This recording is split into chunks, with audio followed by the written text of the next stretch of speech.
Hi, everyone. Thanks for stopping by our Table of Disappointment. This is How They Got Away, the show where we discuss unsatisfying endings to your favorite unsolved or unpunished true crime and corporate greed stories. I'm your host, Annalise. I have my co-host. Hi, it's Kelsey. And then I have two guests for today. Sorry, I'm trying to laugh. It's Stephanie. And I'm the last guest, Anna. You know, We're going to be taking this very seriously, Stephanie. Very serious. I don't know why the way you said hi, it's Kelsey, it just got me. And I was Hi, like, everyone. It's your girl. Hey, besties. Hey, besties. It's me. Bestie. Pull up a chair to our table. Everyone's welcome. And when you leave or we kick you out, it'll be really disappointing.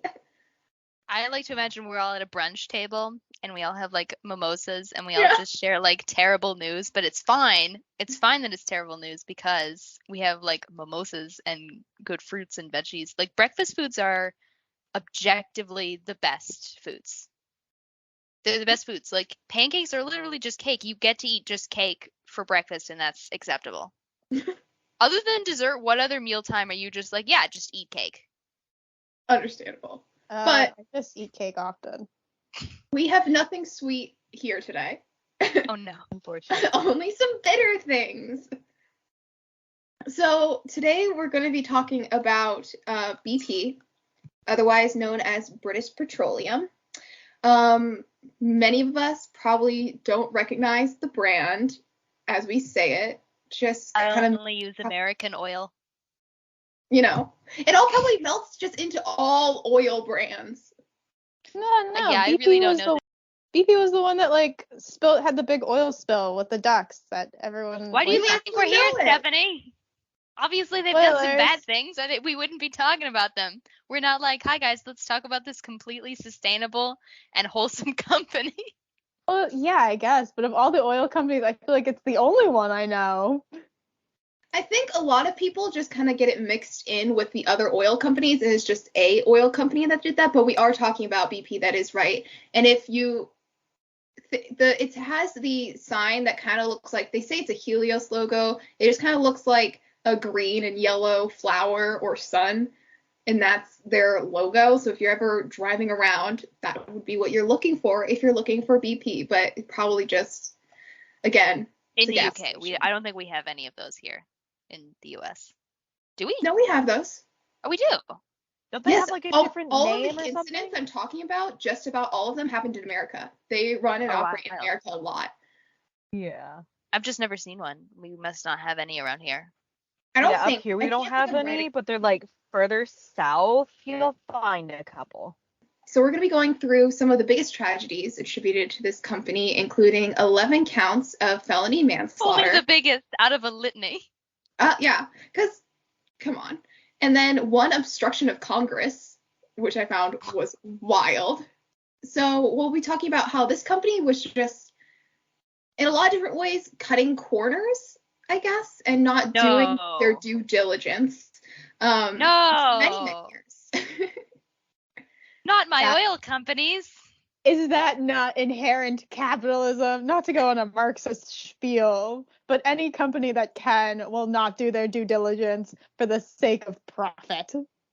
I feel like what are they going to do? Capitalist? Like, oh, the money. I also feel like, and this is a little bit in part because like there's the classic image of the like oil tycoon, but I feel like there's almost nothing else except maybe more modern things like Bitcoin.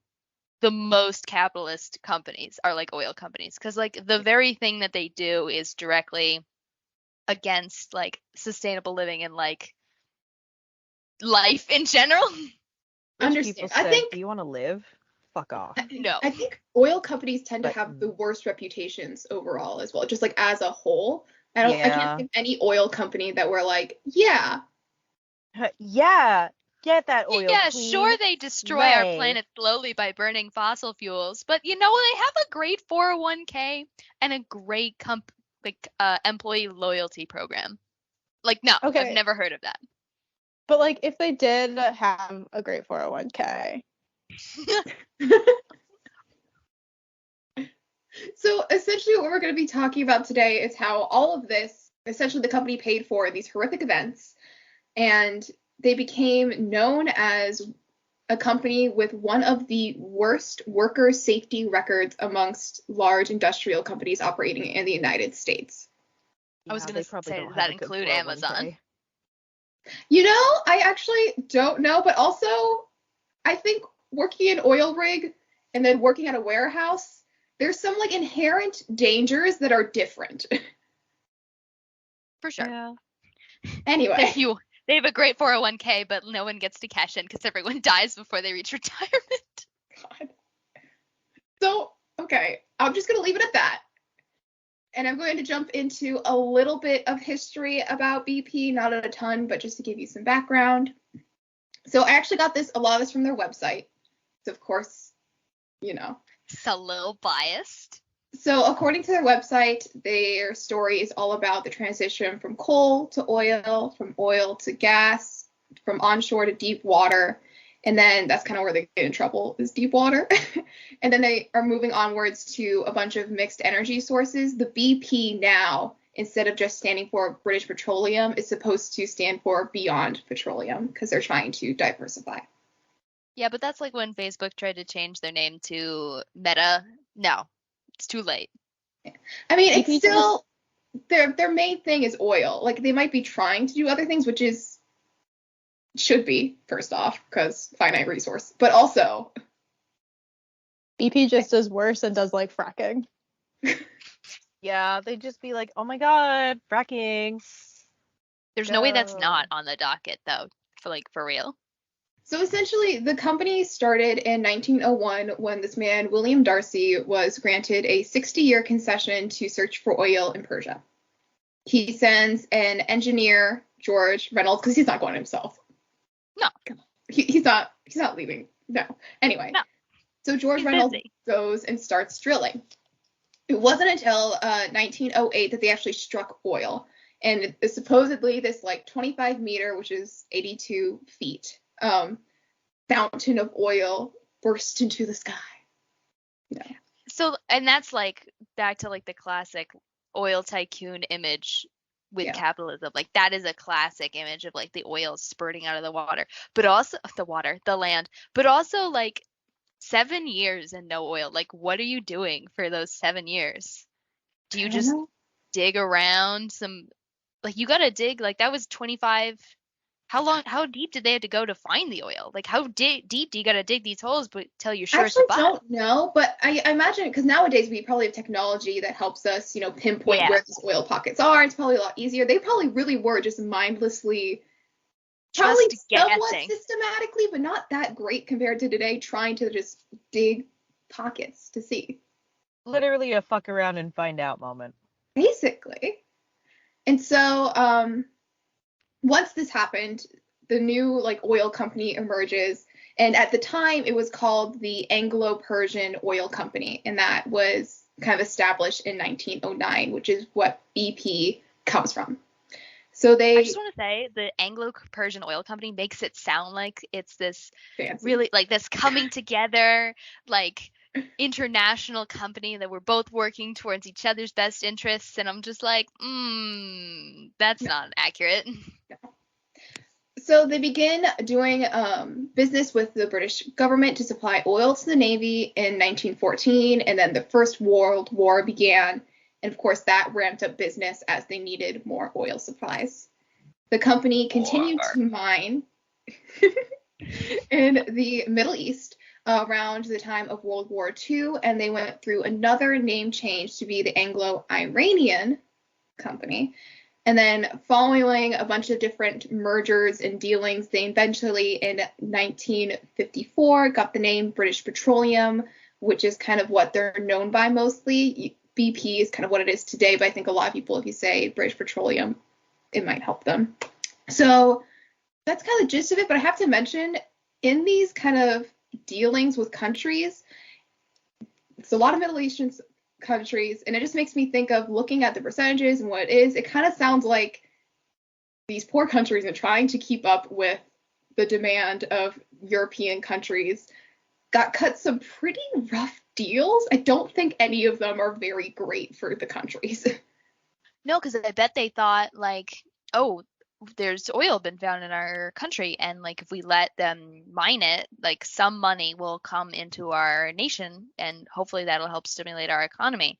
But like what they didn't realize is that, oh no, all of this is going to go to this other country. And I'm sure maybe they saw some of it. Like I'm sure they saw a lot of jobs out of it. I'm But sure they they weren't, still I'm do, sure you're going to tell us, but I'm sure they were not preferable jobs. So I don't have a lot about that. We're focusing more on modern history, but yeah, there's really, I'm thinking when I was looking at the percentages, and I'm not a business-minded person, so I don't really super know how it breaks down, but just looking at it and thinking about it, they had this wealth of oil, and these companies buy out like majority share of this land and what is to it. So these countries kind of miss out on their own natural resource and having to rely on a big superpower like that to come in with a big company. Anyway, I just wanted to put And 2 cents in about that. Yeah, and I bet the other thing is too is that a lot of these smaller nations, especially like right after big events like world wars, don't have the resources to mine their own natural resource. Like it's expensive to Yeah, mine oil. It's not like you can just do it. It's you especially just because you dip a heard, bucket in, you're like, ah, yes, yeah, I've collected oil. and you heard it took 7 years for them to strike oil in Persia. Yeah, Like, just to find it. yeah, so they're probably in these other countries doing pretty similar stuff. And I mean, struck oil is like a whole thing, whole thing. And so you can kind of imagine how much effort it takes to even get to that point, let alone harvesting it. So I'm going to start with some of its safety and history of disasters. I mostly kept it to this period of the 2000s, but one really stood out to me in an earlier point. So I'm going to start with that one, and then we'll kind of transition into the 2000s. So this first one I want to talk about is the Sea Gem. It was Britain's first jack-up oil rig and is known for making the first British discovery of natural gas in this sector in September 1965. And so jack-up oil rig is kind of an offshore drilling operation. It's those that have like the legs and then like the actual structure like above the water. So it's kind of like it's like standing on stilts. That's how I imagine it. That seems very, very safe. Mm. I feel very good about that. Here's the other thing. But wait, I have a question. You Yeah. know Sealand? Yes. Is that where Sealand comes from? I have no idea. Because like I know it's like essentially one of those sorts of like I don't know if it was an oil rig specifically, but it's like one of those like little things on stilts. And I believe it used to be owned by someone in Britain. So I don't know. Maybe that's where Sealand comes from. Maybe. So these oil drillers, these get moved around is one of the other things. They're not Even more terrifying. Because they have to move it around to where the oil is. So they might try to drill down in one spot, not quite get it, and have to move. So they're mobile. So on this day in September, on this day, it's December 27th, 1965. 2 days after Christmas. Love it. Yeah, and not so long after that first discovery. The crew was working on moving the rig. And so it had to move over 2 nautical miles. So that's like 2.3 land miles. Because, so it was a pretty big project. Yeah. So essentially they had to lower that like big hull, the like big central thing, terrifying, down onto the water and somehow float it. I don't get how that works. I couldn't figure it out. But they kind of just floated over to the new site and set it back up. Because people are living on that, aren't they? Like, yes. To monitor stuff. Can you imagine? Just that sounds so terrifying to me. Because I feel like I would live in fear. Like all night, I'm just laying there. Like, what if we didn't like secure it and it's just gonna slam down like a horrifying like retractable telescope, and then we slam into the water? That's what I would be thinking about all the time. Here's the other thing that comes up is that they don't have a separate ship on standby. It's literally just them on this thing. That doesn't sound very safe. That sounds like the kind of thing that they do until something happens, and then they have one on oh no. So many rules were happening because we're like, something happened. So what happened when they were trying to do this is they have these 10 50-foot supporting legs, and they're trying to lower it down. Two of them. 10 foot around is what you're saying? No, there's 10 of them. So there's 10 of these Oh. legs. They're 50 feet like tall, basically. And of course, some of that's in the water. But two of them broke during this, Terrifying. causing the whole rig to capsize, and everything Oh my god. and everyone on it fell into the freezing cold water. And remember, it's winter. They had their own little Titanic moment there. I literally in my notes put that. No, of course you did. I'm like, honestly, Do you think there were two sailors on a door just like, there's room, there's room? And again, because everything fell into the water, the actual rig itself couldn't send an emergency signal. Oh my god. Because it's in the water. Thankfully, there was a ship nearby, the SS Boltrover. Because, oh my god. Can you imagine being that ship showing up and being like, wow, damn, you didn't have any safety measures in place? This seems crazy. They saw it all go down on this ship, and so of course they called up the authorities, and they like start going. People start going in to try and help.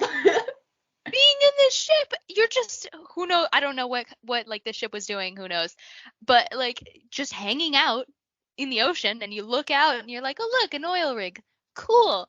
And then maybe you see like a couple of the legs start to bend, and you're like, that's weird, right? But you're like, it's fine. Surely they know what they're doing. And then you just. Do you think it was fast or slow? Do you think it was like a slow just tip as the whole like little flat part just flipped over? Or do you think it was fast? Yes. I can't even imagine it. I have to think. The way they described it is that these legs broke. So I imagine it was like boom with there was too much pressure and they just broke. And then I imagine the other legs would probably try to uphold it and then couldn't do it. It just all came crumbling down. So I really can imagine how long that would take. You're on the phone with the Coast Guard like, the oil rig's going down. What do you mean the oil rig's going down? It's going down! I feel like it would be pretty fast because it's like if you have one thing that starts breaking and you have other things to support it and those start breaking, I feel like it would be kind of like a domino effect at that point. Just go. I bet it's Imagine like the slow to a splash. point and then it just goes. the little blip heard around the world. No, I'm kidding. Anyways. So, as you can imagine, there was quite a bit of chaos as the crew members were left in the water that was stained with oil and fuel at this point, clinging on to whatever wreckage that they could. And a quote from Flight Sergeant John Reeson, who had been at the scene, described, "We went through a snowstorm. It was clear weather around the oil rig, but it was rough. There was waves 15 feet to 20 feet high. I went down the winch line to men I could see in the water. It was freezing cold. They had been in the water for an hour or two before we got there. One man was hanging on hanging on to the life raft, clenched me with a grip of iron when he reached me. It was almost impossible to pick him up, but I managed. He was desperate." So in all of this really chaos, had a Titanic moment. That's just like literally what happened to the people on the Titanic who fell in the water. Oh man. And you have no idea when help is coming either. You're just hanging out in this oil-coated water, just hoping for the best. So out of the 32 people that were on this rig, 13 lost their lives. That's like a classroom of people. Like, you know all those people. That really sucks. They just had Christmas together. That's even sadder.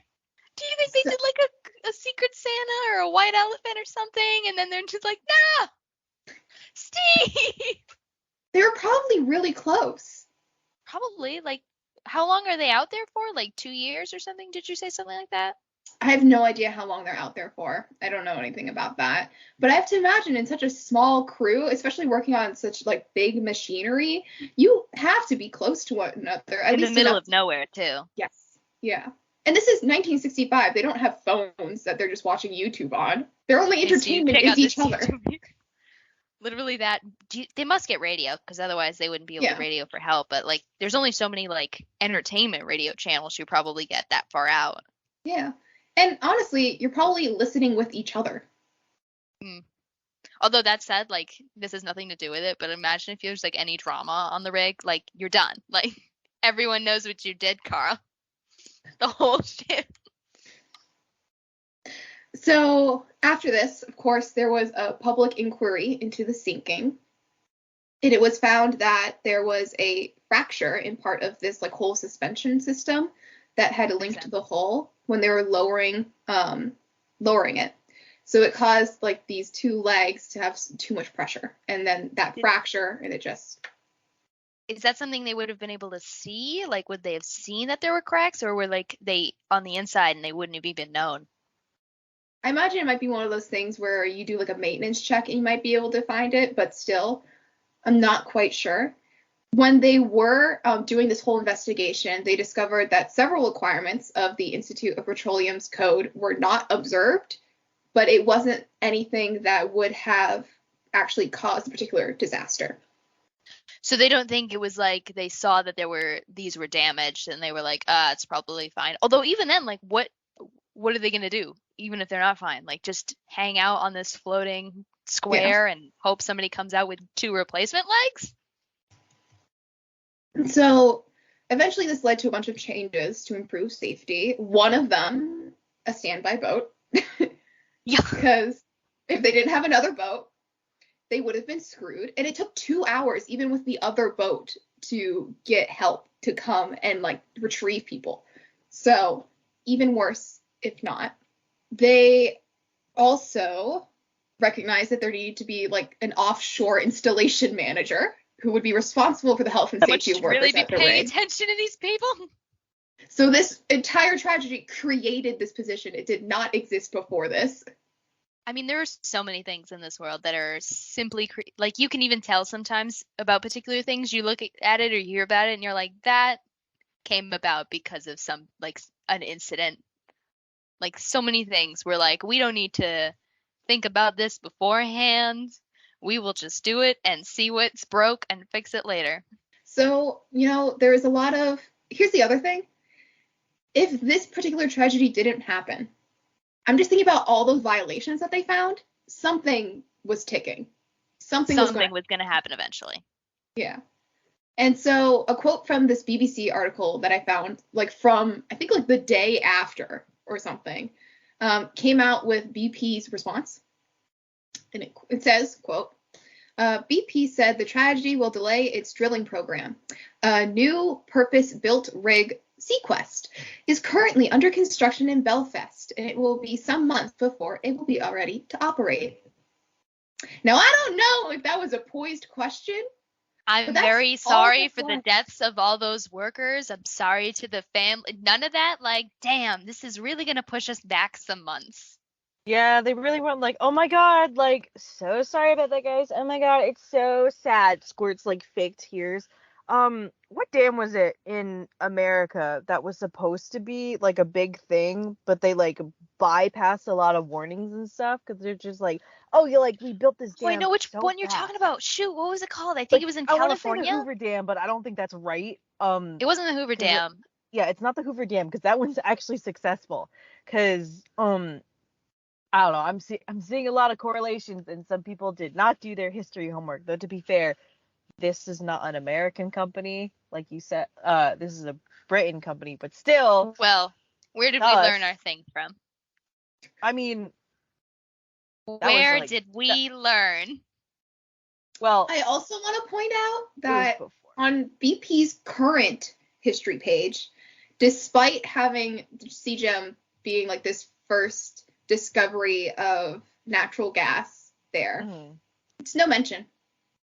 They don't mention skip it over that year. They skip over that year. Well, they really went like, oh my god, it is so important that like we keep those who we lost dear to our hearts. But also, we're gonna forget everything that happened that year. We're gonna forget everything about it. I mean, I kind of get it because they're like, the websites, the About Us section might be somewhere that like potential investors might look, and that's not a good look for your company. So I get it on that end. But on the other hand, it makes you look shady. Like, do you not Yeah. understand that hiding that just makes you look shady? I think it's Also, good to like, come how did forward you learn about from that? This tragedy Yeah. happened. You can We literally don't just do be like, accountability, Annalise. We've never done accountability. Excuse you. accountability and It's so, like, out of trend. us. And you know what else about that, like, response? It sounds so much like something that would come out now as, like, a tweet from a company after something happened. Like, it's good to know that there are entire teams dedicated to culminating and formulating responses to, like, drama or tragedy for companies, and it sounds like we have not made any progress since this point. So, we're going to jump ahead many years to 2005. And this is kind of where we're going to live in this 2005 to 2010 time frame for a while. So, we're going to talk about what happened on March 23rd, 2005 at BP's Texas City refinery. So, United States. So this refinery was the second largest oil refinery in Texas and the third largest in the world. Huge. It had an input capacity of 437,000 barrels a day. Damn. I don't really know how to comprehend how that much that is, but you can imagine. They're not like barrel, like they're not barrels like I'm thinking of them, are they? They're not like saloon barrels. Like, I don't think they're made out of wood, but I'm like imagining a barrel of that size. Like and an I don't oil think that's drum. Right. Right. I imagine. You call them drums when they're singular and then barrels when they're at the company. I don't know. I mean, you about can still call them like a drum. It's literally the same thing. It's just difference in like what it's made out of. Essentially. I don't know. I kind of like saloon barrels. Well, girl, I am not going to the saloon and going to be like, can I please with oil have some painted beer? in And they red give letters me oil, on the and side. I go, well, fuck. This shit is really strong. I don't think I'm gonna drink that. Strong. I think my alcoholism is good. We are clean. I'm not going to Alcoholics Anonymous anymore. You probably couldn't keep oil in a wooden barrel. Like, I feel like that would something about that would seep out. I think wood's more porous, so it would soak up in the wood. Yeah. But then I would have oil wood. And do what? I don't know. They'd be good so fire then it would starters. Be flammable, and that's dangerous. No, sorry, I tuned out, and then because my sister is buying flowers for Mother's Day, and she was asking for money. Sorry about that. But then I tuned back in just to be like, oh, wood barrels and wine? The barrel gives wine flavor. I have heard that. So then the oil would get flavor. Yeah, we read the same book about, like, book series about wine. You're right. Moving away from wine and back to oil. This is oak barrel oil. I only use oak barrel oil in my car. So it gives it a nice aroma, a nice terroir. Oh no, but do you remember when people thought, like, when there was stuff with the pipeline and people started like hoarding gas and like literally just putting it in plastic bags and tying it and putting it in their car, and people had to tell them to not do that? See, if they had oak barrel oil, it would be fine. Okay. Go ahead, Annalise. So I'm sure oil refinery just takes the fuel, so like the crude oil, and then turns it into a bunch of different light petroleum products that would, be used for fuel heating, generating electricity, so on and so forth. Pretty straightforward. It's a refinery. And like forgive me if I'm wrong, but like the petroleum stuff that like you use on your bod, that's from that too, right? Like Vaseline? Yeah. Well, maybe not Vaseline specific, because I think Vaseline's like got menthol in it. But like the petroleum jelly? Yeah. Does that? I imagine it does, because that's what it's made. Why would you call it that if it's not? Watch us be so dumb, someone's screaming. I think it's like a different, like it's a specific type of petroleum, because they're just like the petroleum jelly is like white petroleum, so it might be the same. I know some brands are just like, oh, it's petroleum jelly, but we don't have the petroleum in it anymore. But I'll look it up. I'm just So like, petroleum jelly is exactly what it sounds like, a gel-like byproduct of petroleum, which is a form of crude oil. In fact, it was first discovered by oil rig workers who noticed it building up on the machinery and in the bottom of empty oil barrels. So it's like kind of the byproduct of the refinement process, I guess. And then we were all like, Put it on yeah, our list. put that on my bod. My I dad want still to be uses it sometimes, and now I have to moisturized. wonder about the health benefits of that. Like, what? Is that good for you? This is random. So like I have like very sensitive skin and it includes my lips. And my doctor has said that like Burt's Bees, which is like a fun vegan like cute thing with bees. She's like, Oh, yeah, it's for some not reason actually. that really irritates people who have like sensitive lips like Me me. too. And they were like Vaseline. Like Vaseline is like the way to go, especially unscented, but you know, I love me some nutty Because I think it has almonds. like nothing. Doesn't have all that oils and stuff. Like Burt's Bees is chock full of those like really like scented oils, and it's just like whoa. Well, here's the Yeah. thing about Burt's Bees. It's not wax anymore. It's Clorox bought it and they replaced the beeswax with like either coconut oil or canola oil. So it's not even beeswax anymore. It's a lie. It's a lie. Are they Anyway, allowed to do Anyway, that? capitalism is the illusion of choice. Just remember that. just so everyone knows, everyone's getting out their things of Vaseline and looking at them right now. I'm like, you know what? Let me go see. And yeah, Miss Cocoa Butter, Vaseline really do be like, I am made out of the byproduct of crude oil. And it's like, thanks, bestie. Anyway, Still Apparently, smell good. petroleum jelly, excuse me, is one of the safest products for the skin, and which is why it's so good for you and Stephanie at least, is because it's safe for all skin types and has very little stuff that you can be allergic to or irritated incredible. with. So I love that like oil, which seems such a toxic thing, is like, oh yeah, but like if you get the good stuff out of it. My doctor, though, she was also like, you know, if you put it on your skin, like it's great for hydrating, but it leaves behind that oily feeling, so people don't do it. So on this particular day, again, we're March 23rd, 2005. You're 6 years old. We're so small. Kindergarten. Yeah. We would have been, well, March 23rd, we would have been 5 and would have been 6. She was a big kid. So, Bush would be president right now, right? Yes. President Bush? Yes. Don't ask me which Bush I mean by that. Junior. Daddy or baby? Oh, baby. Daddy or baby? Why does everyone laugh? Out is how I Bush remember Jr. it. In is Bush baby. That would be his second term, right? I think so, yeah. Okay. So that's what Obama we took are. over in like 2008. So on this day, gotta find where I'm in my notes. On this day, there was a highly involved maintenance work being done on some of the units. So there was some additional personnel there. Sounds like this would mean, oh, so we're extra safe because there's lots of eyes on it, but you're about to tell me that's actually not the case. No. Sadly, on this day, an explosion occurred. It resulted in 15 deaths and 180 injured. 13 of those injured were in trailers that were 121 feet away. Related to them, to the oil company, or Yes. like just nearby residential? It was trailers on the property, and there's some like debate because I think the company was saying that they shouldn't have been there, but the trailers were set up for them, and so it's like it was a bit confusing there. But essentially, there was these 13 people in these trailers. They ended up being injured by the explosions while they were there, and they were workers.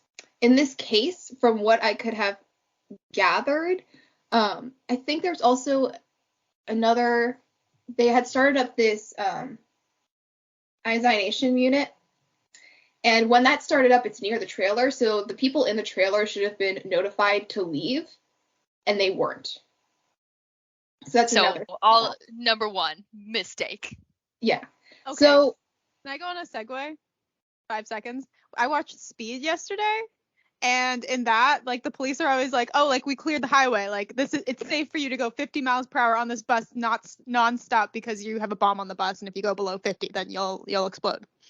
And then, like, every time they do this, it turns out that they didn't tell someone. And there's some random, like, pedestrian or, like, guy in a car or, like, worker or something in their way. And every time it's like, whoa. And it's like, why would no one tell you? Why would no one take 5 seconds to communicate with a radio to you? Well, obviously they did it. Right. You know Plot what that was device, actually making me think baby. of was the Chernobyl incident of, like, they're doing maintenance and they're like missing, like, they're like, oh yeah, it's fine to do all of these all at once. It's fine. And then, like, it's not fine.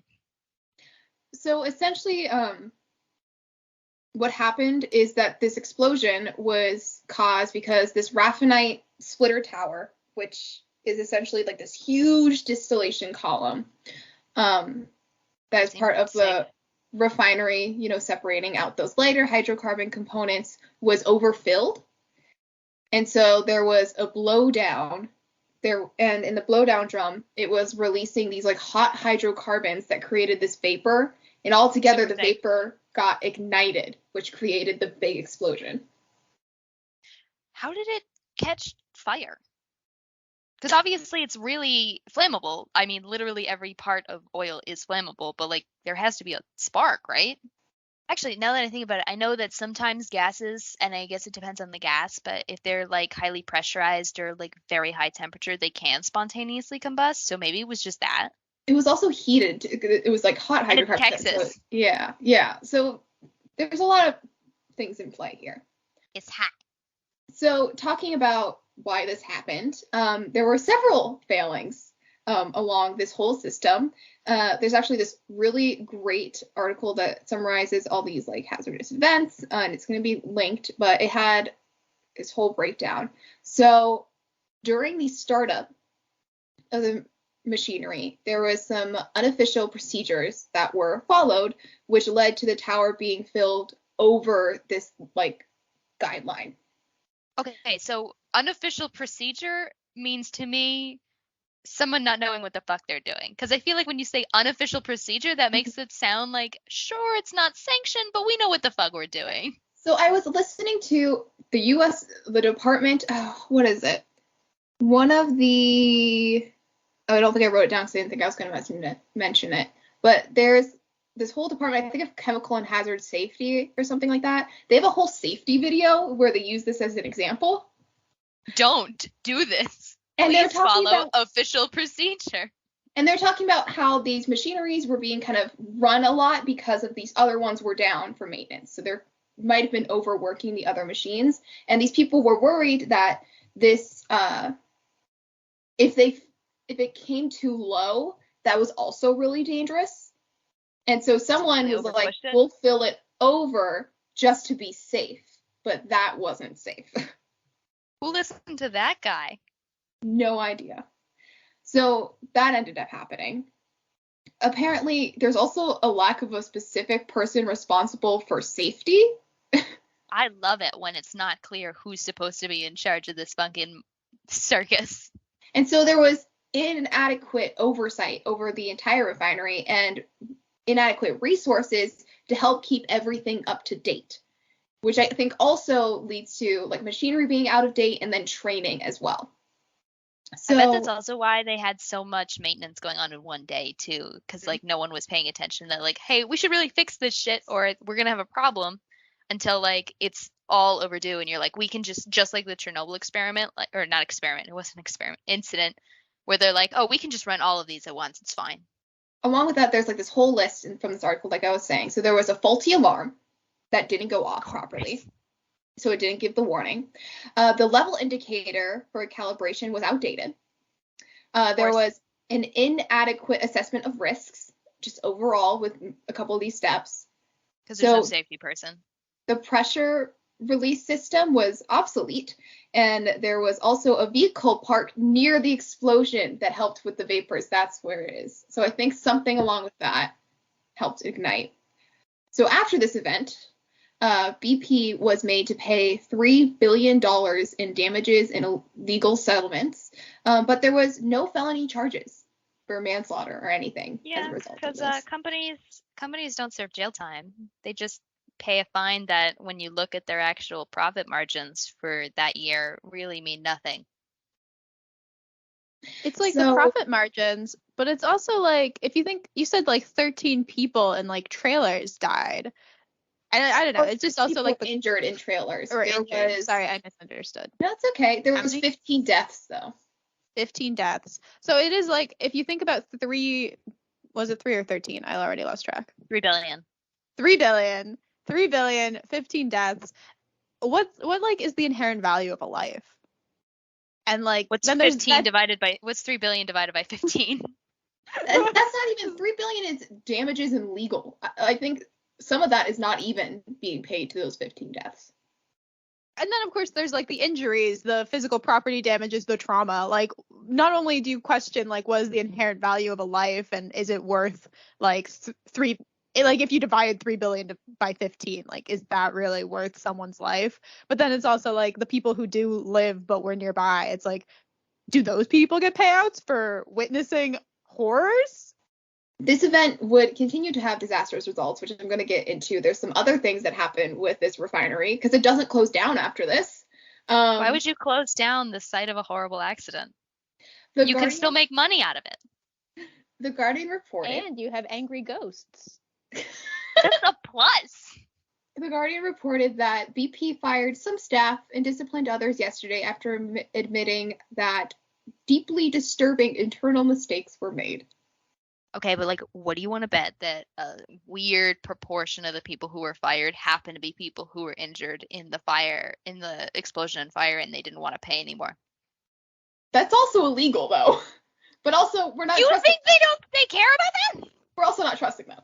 So these fines were paid, and they continue to have a lack of oversight as we come into this. I'm going to say that's also illegal. Like, none of this is also illegal. I have 2 other things that I want to talk about related to Texas refinery that's going to kind of muddle our timeline a little bit. The same one, not like a different refinery in same Texas. One. My God. So these events were in 2007 and 2010, and then when we get to our next event, we'll be coming back a little bit to closer to when this first explosion happened. I just think it would be a little confusing to jump back into Texas refinery after we've kind of left that subject. So in 2007, in April, 143 workers claimed they were injured due to toxic substances being released at the Texas City refinery. And I love oil. It's so much cleaner than coal. So they had to be sent to the hospital. Workers said that they were dizzy, had sore throats, and one worker passed out. Oh God. There was reportedly no long-term damage specifically done to their lungs they were looking at, because that's what they were concerned about, inhalation. A federal jury awarded more than $100 million to 10 of them. I believe who do they pick for juries for that? Well, here's the thing. The award was stopped and then cut in half by a federal judge in Houston. Why does he get to do that? I really don't understand. And I wonder how much money got deposited into his account the very next day. Perhaps the other half? So 9 other workers were awarded $5,000 to $10,000, and another one received $240,000 for pain, suffering, and medical expenses. Okay, but how much worse did that guy have it that everyone else got $5,000 and he got $240,000? What was going on with him? So according to one of the lawyers, Tony Busby, which is a fun name, they tried to minimize it, attack the credibility of the workers. They simply would not admit they had released something, but they still paid. Something. Oh, wow. So the same as today. We have progressed 0% in that regard. In 2010, the Texas Attorney General charged BP with admitting harmful air pollutants illegally from the refinery for over a month. Did they know the whole month? After this, BP admitted that they had malfunctioning equipment that had released over 530,000 pounds of chemicals into the air, including benzene, nitrogen oxide, nitrogen oxides, and carbon monoxide. When That's super safe one. Oh, yeah. When BP was making the repairs to equipment that had caught fire at some point, they shut down their machines, rerouted the gases, and then instead of shutting down the units surrounding it, they continued to run them. Oh, so they for sure knew the whole time. It was like they might have just, here's the thing, either they knew, which is negligent. Also, they could have just not checked and then didn't know. So for over a month this was happening, they just didn't think to go check that it was all Gucci. I feel like there's no way they didn't check at one point, but then also everything else we've learned about this company says they don't have protocol. Yeah. We have only unofficial procedures. So this charge led to residents of Texas City to file their own suit alleging that the gases had made them sick. I mean, you have carbon monoxide that you're just shooting. Oh yeah. So that's why I've been having headaches for a whole month and have been passing out at random intervals. But BP was absolved of any wrongdoing because there was no evidence linking illnesses to the chemicals released. No, I mean, there's no evidence that carbon monoxide is bad for you. None. Nothing happened. Those alarms that you have in your house, those aren't for carbon monoxide. No. That's just to make you feel better. Mm-hmm. BP went, oh my god, no guys, it's actually all the water you're drinking. What we're doing is totally safe and fine. Don't worry about it. Sleep it off. All that junk food you guys are eating. You should really try keto. You guys should stop. Try paleo or keto or something. It's the best. You guys are ever thinking. I'm not gaslighting you, literally, but anyway. I know, BP really said gaslight, girl boss, gatekeep. Yeah! That's not the right order, but you know what I'm saying. Gatekeep, gaslight, girl boss, let's go. So that kind of resolves what I have so far for Texas City Refinery. I'm sure there's probably other small incidences that... And who knows what we don't know. They could be dumping gas into Texas right now, and who's to say? Are they still open? I don't remember. I have to double check. They could still be dumping chemicals into Texas right now. They sold it, apparently. Okay, they sold it. So somebody else is dumping gases into Texas right now. Super fun. Anyway, we're going to kind of roll back our timeline to 2006. So a year after this initial Texas refinery explosion, this is where this takes place. This is Purdue Bay. In March 2006, the largest oil spill, 200,000 gallons to be exact, ever in the north slope of Asaka. Oh my God, I cannot speak. She cannot speak. You didn't do your vocal exercises before this, Annalise? We're ready. So, the largest oil spill ever in this north slope of Alaska occurred. This area is known for its oil. BP Exploration Alaska pleaded guilty to a federal environmental crime because they had failed to prevent this spill. And then BP, the bigger company, pleaded guilty to violating the Clean Water Act, which means that it's a misdemeanor for them, and ended up on a 3-year probation. I know this is 2006, you said, right? Mm-hmm. And they knew that in the next 20, 30, 50 years that there were going to be problems environmentally. So I can kind of see how in 2006 they would be like, don't do that. Bestie. Don't just spill water into our But now that we're in 2022 and we're like shit's on fire, and I'm like, I really wish you'd made that a felony, is what I'm saying. So what that probation means for them is that during this period, the company must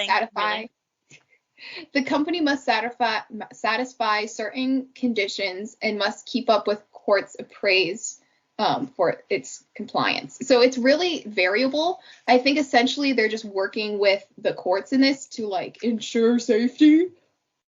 But come on. Sure. So they paid $20 million in fines.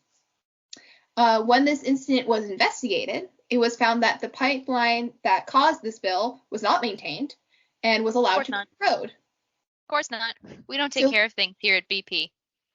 So like there was this like black sludge under the pipe, and there was all these little bacteria that were living there that produced this like corrosive acid, and then it ate at the pipe for years. By the way, I just found a thing that says that BP made about $7.3 billion in profit in the year 2006. So 12 million is nothing. A drop in the Literally, bucket. it's like a quarter that one of the guys had in his pocket as he went into court. You know. So that happened. The spill went undetected for days because no one's going out there, and no one's checking on it. Oh, it's cold and on This- Alaska on the leaves. I don't want to go to Alaska to check on the pipes. But here's the thing: there was multiple warnings from their detection system. The check engine light's been on for 3 years. They just ignored it. It's fine. Don't look at that. The intern comes in like, should we be worried about the 26 error messages and warnings on that? And the guy's like, Just click, clears. Nah, don't worry about that. Here's the other thing. Damn. Here's the other thing. A few months later, August 2006, another pipeline had the same issue and leaked 1,000 gallons. Oh my god. They were not charged for this incident because of their willingness to cooperate with the investigation. Uh-huh. Heart. Don't people still get like sussed when they're like guilty of something and they go on anyways? Like it doesn't fucking matter. They're still just like, that's nice and all, but you still killed a man. You I still know, I was stabbed just him. thinking that, like, this one's not, like, there's no direct deaths to this story, this one particular, but, like, I was thinking about the explosion again, and I was like, if I hit someone with my car on accident, I'm probably going to jail. Well, here's the thing you can think about. The environment and the wildlife that live up there were probably affected. No, yeah, for sure. Oh, that's fair. And the fish. I was thinking about that, too, like, even if, because obviously, like, the whales can't litigate a case against BP oil, unfortunately. But, like, no, I'm surprised, like, fishing companies weren't more upset by that. Because if there's one language that we in America understand, it's profits. And I'm sure that fishing companies, like, saw a real dip in profits because, sure, Alaska's known for oil, but it's also known for, like, fish. Yeah. So, like, I mean, I'm it's surprised that other people weren't more upset about that because, like, that had to have cut into their profits significantly. There's also like endangered animals that were probably made more endangered. Yes, also that, but no one makes money off of endangered animals, Stephanie. Excuse me, China and pandas? Yeah, I was gonna go like, That's true. what are they called? Conservatories? Whatever. Yeah, Maybe like they they make money. technically. I They guess don't it should be get more money, specific. but there's, No like- one makes money off of endangered animals dying. Or I guess they do. Poachers do. But, like, not in an oil spill. No one wants the pelt of something that's covered in oil. It's gross. I got you an Sticky. otter that's covered in oil, so it is forever waterproof, but it smells like the ocean and death Waterproof. and oil. She does not smell good. Bath and Body Works cannot save this. Bath and Body Works. Yeah. Just rub a Bath and Body Works candle on it for a little while. It'll be fine. Why a candle? I don't know. I like here, like, could've out of gone- all Because things, they're the- like a candle. You could Because have the gotten soaps perfume. say not tested on animals. Okay. I have one more thing in our timeline that I want to cover, and then I think I want to split this into two parts, and I want to cover our big incident and then a little bit of how they got away with this, you know, coming up against big corporations in the next episode. So I'm going to do Can I this just one ask, last. is the big incident the thing I think it is? It is. Don't talk about it. I won't. I'm just thinking like 15 people died in one incident and like 13 other people died in another. Like they weren't. Those were big, but there is bigger. There is more to But shoot wait, Even for. bigger. We're gonna go triple digits with this one. I actually have no clue, and I'm a little scared. So in So this, it turns out if you don't hold companies accountable, they can kill whoever they want in They'll any be amount like, of numbers. oh my god, we got away with it. Cough It's the so cool. Sacklers in Purdue. Sorry, bestie. so You know, just I'm this, a Capricorn. I gotta murder people occasionally. I go so just crazy this like last that. one, just this last one before we wrap up. Mhm. In 2008, September 2008 to be exact, a Azerbaijan gas platform suffered a blowout. So an uncontrolled release of crude oil after pressure control systems have failed. Everyone was safely evacuated. There was no injuries, but this whole incident, because they had that boat. They had the extra boat. This whole incident was concealed from the public and was leaked. They don't need to know that. They don't need to know anything about that. It was leaked by U.S. diplomatic cables in 2010. Additionally, following this event, Azerbaijan's president accused BP of using, quote, mild blackmail to secure the right to develop oil in the Caspian Sea region and stealing oil from his country.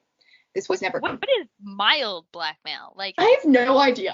What is the ranking? I have no idea. But this guy said mild blackmail, so you know. I would say mild blackmail is maybe threatening to tell your wife you're having an affair. Higher up blackmail is threatening to expose you did something bad as president, or like a war crime. How do you? This probably wasn't that close to the shore, but like nobody noticed a giant pool of oil. But they probably kept him away from that area. They were like, no, you don't want to go over here. There's nothing here. Who like follows like Elon Musk like jets or planes. Yes. Yeah. Oh my god. If only that hero was around back then. Not all heroes wear capes. So that's, although the blackmail incident it's alleged. It was never confirmed, so nothing came of it. Alleged. Well, obviously the president's not going to tell him like what they had against him. No. That would defeat the point of blackmail. As an aside, on Marxist rampages again, in a capitalist society when there are very few choices, and as Kelsey said previously, there's the illusion of choice. You cannot be like a mindful consumer, and in a way there is a form of blackmail. Like you are forced to support the company you do not want to support because there's no other option sometimes. Yeah, right. Like what are you supposed to do? Not get oil to drive your car, especially in America. Like you need a car to get places. Like you need a car to go to work. You need a car to be able to go get groceries. Like we really don't have much in the way of public transportation. Like it varies state to state, city to city, but for the most part, to get anywhere, you need a car. Yeah. So you need oil, and you can't always know where it's coming from. How they got away. The show where we talk about our failing infrastructure. I have a suspicion that a lot of these corporate ones are going to be very anti-capitalist. Shaking hands like, yo, capitalism is not great. Hate that grind. You gotta let Annalise finish. Yeah. Before we wrap up, I just have one little fact that I want to slip in here. So this time period that we are currently discussing, and we'll continue to discuss next episode, from 2007 to 2010. BP had 760 egregious, willful violations as stated by the U.S. Occupational Safety and Health Administration, so OSHA. Here's to put it into perspective. Other oil companies: Sunoco, 8. Citgo, 2. Exxon, 1. Compare that to 760. With me, and you'll be in Don't a world of OSHA violations. So again, Mamma Mia, here we go you know again. What, though? That doesn't surprise me even a little bit, because literally since the 60s, this company has just not cared about its employees. British people said, do we care about people? I don't think so. I don't think so. I don't see we're going to keep taking oil from brown people, but anyways, as our ancestors used to do with the spices. And the Texans will take their oil too. Yeah, they were just like, are there colored people there? Mine. Anyways. To wrap this up, thank you for coming to our table of disappointment. I think we are all very disappointed. And we'll see you next episode, where we're going to talk about Deepwater Horizon. See you then. That sounds like a horror movie. Bye. That was in Obama's book.